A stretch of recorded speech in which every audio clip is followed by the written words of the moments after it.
just so you know, we have raw, honest and personal conversations on this podcast as we explore each person's story. So it contains strong language, sensitive subjects and adult themes.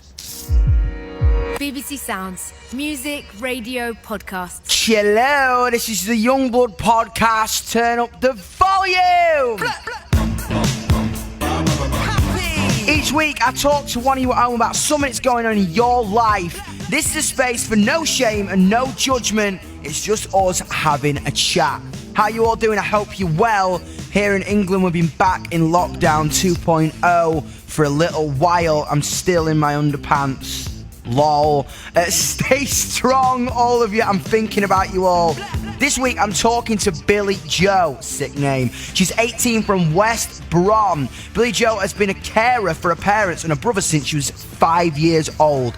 She didn't actually know she was a young carer for years, and I didn't really know what that was, but she explained it so well.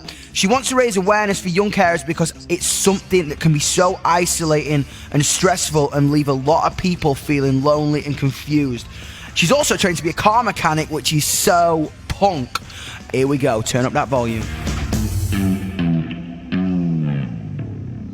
Yo, what's up, Billie-Jo? Alright. Can I tell you that is probably the best name ever? I'm a massive Green Day fan, so... Yeah, there's a story behind it. My nan, when my mum was pregnant with my brother, my nan said, if it's a girl, name her Billie-Jo. And then my sister, at the time, was a massive emo. Oh, great. And she was like, yeah. I just think you are sick. Like, I just want to start by saying that. The amount you juggle and you're only 18 years old is insane. I think you're so inspiring. That's why I could not wait to talk to you. And today we're talking about being a young carer and everything around the idea of what a young carer means and what you have to do. Firstly, what is a young carer for everyone who doesn't know, and how long have you been one? Okay, so a young carer is anyone between the ages of 5 and 18 years old who provides support, whether it be emotional, physical, financial, to someone in their family that is disabled. So in my case, I've been helping out with my older brother since I was 5, and then my parents since I was maybe 10. Wow. So it's been a while. It must get hard at times. Yeah, there's times when you kind of sit and think to yourself, why did I end up in this situation? Why was I the one that kind of got this family? Why couldn't it have been someone else? Yeah. And you do feel guilty for thinking that, but sometimes those thoughts just crop up. 100%, and like in kind of us as all human beings, if someone doesn't have thoughts like that, they're probably lying to you. You know what I mean? We're all Yeah. not. We all ain't got halos and angel wings, man. Do you know what I mean? Or we wouldn't be humans. Do you have to? So what on a daily basis do you have to do for your family? Do you have to do a lot in terms of kind of physical work, or I mean, obviously a lot of emotional support, probably. Yeah. With my parents, it's mostly physical, because they both have arthritis. My father has breathing problems. He's highly susceptible to COVID. Oh, wow, yeah. So with both my parents, it's very much physical work, helping out around the house, doing the cleaning, helping with the cooking if my mum's having a bad day with her hands, picking up medications, making sure they've got their tablets. My dad's got his inhalers. Like, a lot of housework is completely involved. I can imagine, and I tell you what, you must get tired, especially like we'll go into it in a minute, because you are doing incredible things in terms of your career as well, which I can't wait to talk to you about in a second. But going in that first, like, what was it like at school? Was it like, did you get a lot of support from school? Was it hard? I mean, obviously, having to maintain homework and having to maintain the idea of progressing your mind in terms of your education, having to physically work on top of that as well. Yeah. School was a nightmare. Fair enough. Don't sugarcoat. I love that, man. I love that. Nah. School was horrible. The stories I could tell you about things that people have said to me because of my caring role. I had one boy, I was year 8, my brother was year 10 at the time. he's 2 years older than me, but he's got severe mental disabilities because of something he went through as a baby. Yeah. And this one boy thought it'd be funny to call my brother a spastic and a retard to my face. Yeah. And I had to be sent out the classroom because I threatened to wrap a chair around his head. Yeah. I mean, it's just so sad when things like that happen, because I completely feel that, obviously, he is your brother and you love him, and you love him with all your heart and you care for him and you think, and for someone to be kind of that ignorant and what is seen to be a joke to someone, that's your life, and I'm sorry you had to go through that, and I think you're badass. As I say, you have found an escape, haven't you, from this, through kind of a young carers group, right? A young carers place to kind of go. Yeah, so in my local area, and I know there is other groups across the country, we have a support group in my area called Samwell Young Carers. They're a charity that supports young people from the age of 5 up until they're 18 with their caring role. So they kind of just provide getaways and little breaks. So sick.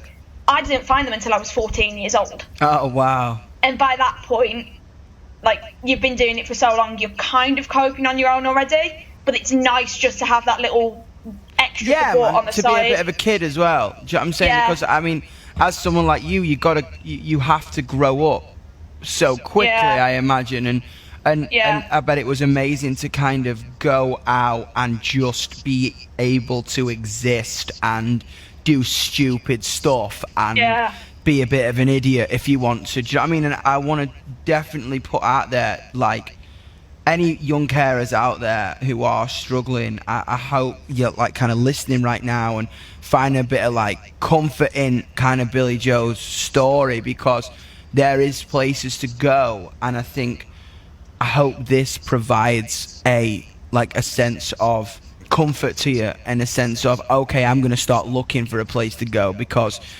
you ain't alone out there. But now I want to bring this up, man. You're trained to be a car mechanic, aren't you? You rock and roll star. Hey. I love that. I love that. How is that going? It's going good, yeah. I'm on my level 3, my final year. It's fun. Dude, I can imagine. Really Do you know what's so crazy? You remind me so much of my sister. And you remind me so much of Jem. She's such like a badass, and I'm literally getting that energy from you right now. I think that's so sick. Like, I'm literally talking to my sister right now. It's so weird. How is being like trained to be a car mechanic? Because you said sometimes the lads in your class can be a bit. It was mainly my first year. I'd get like, I remember walking in on like the first day, and there'd be certain things or certain looks, and I'd be like, yeah, whatever. Like, grow up. Dude, we're 16. Yeah, I agree. It's probably because you can make a faster car than them anyway, so it's all right. Do you know what I mean? They're probably a little bit intimidated. I wish. Dude, I love that, man. I love that. I think that's so sick, and it's so interesting, isn't it? Like, in car mechanics, in engineering, man, like, that it's still seen to be such like a masculine profession. Next up, let's change that. Do you know what I mean? I love that. Yeah. I was kind of debating what to do when I first applied to college. There was a couple of courses I was looking at, and my dad owns a Harley Davidson. Oh, cool. Like, we've got motorbikes and that, and we go out on them together all the time. And we were kind of just like, you know what? We might as well just like start fixing them together. And he was like, tell you what, do mechanics when you get to college, and when you're old enough and you've passed your test, I will get you a bike that you can do up yourself. So sick. I was like, deal. My mum's brother rides motorbikes. He used to ride them professionally, and then he like fell off and hurt himself a lot. And I used to be so fascinated. I'm terrible at it. You know what I mean? That's why I became like a singer and prance about on stage.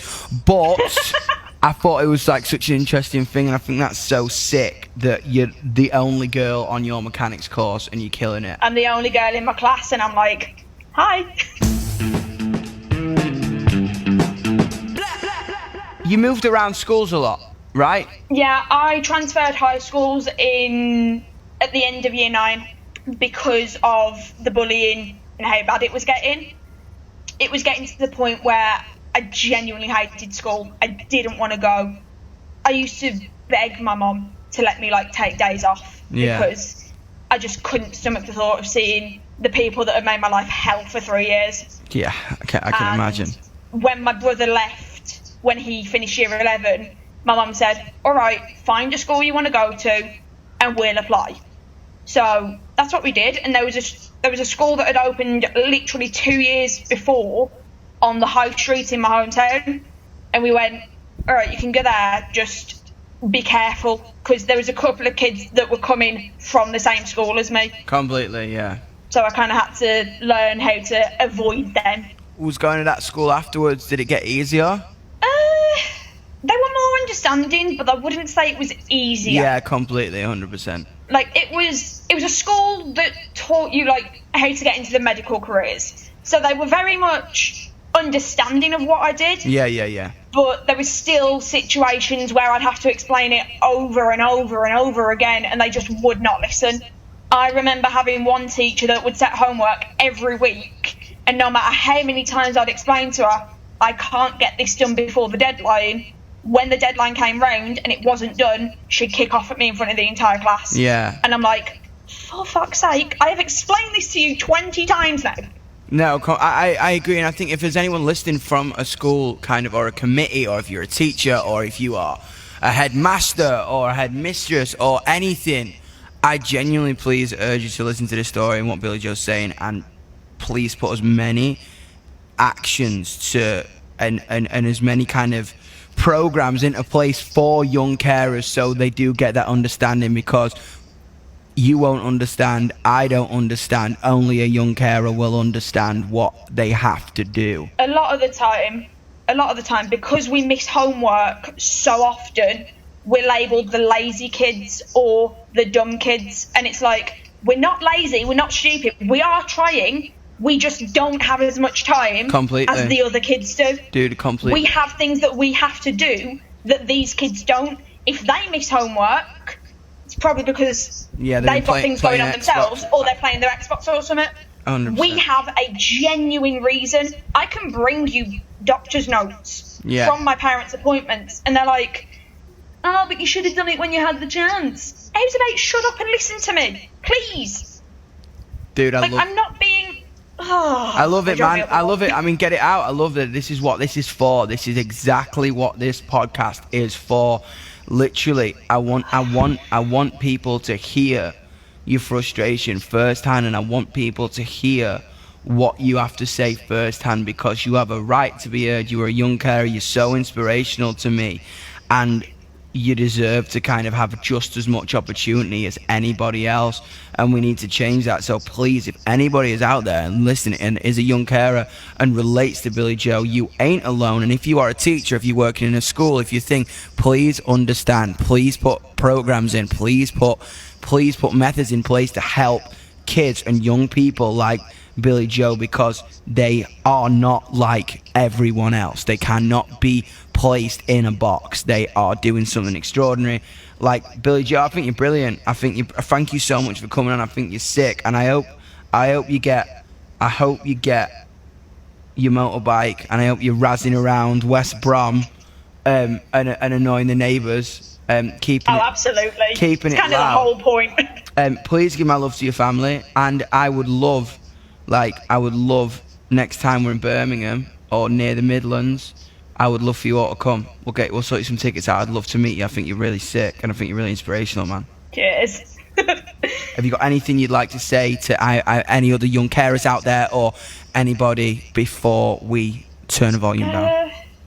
I think the main things that I want people to take away from this, especially other young people in my situation, is you are not alone. This can feel so isolating, and I know I've been there. You feel like you are the only person on the planet doing this. I promise you, you're not.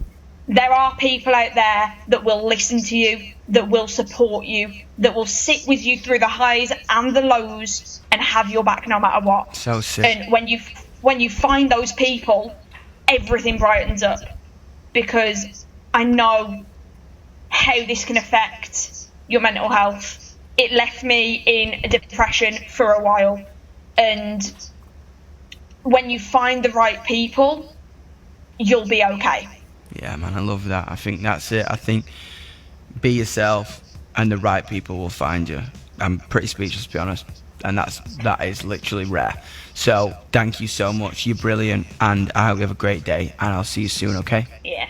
See you soon. Love ya. See ya. Bye. Love you too. Bye. Legend. I'm not often speechless, man, but it was so incredible to hear Billie-Jo talk with such passion and anger and frustration. That's what I want this podcast to be about. I want this podcast to be about you not holding back and saying things from a place of passion and just ultimately telling the truth and allowing you to have this outlet to get what you need to get out.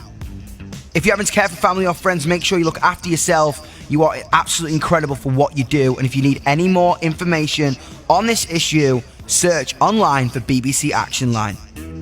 If you like this podcast, please tell your mates, tell your siblings, tell your goldfish, tell your colleagues, tell your nan. I want to speak to as many of you as I can. I can't wait to see you next week. Look after yourself.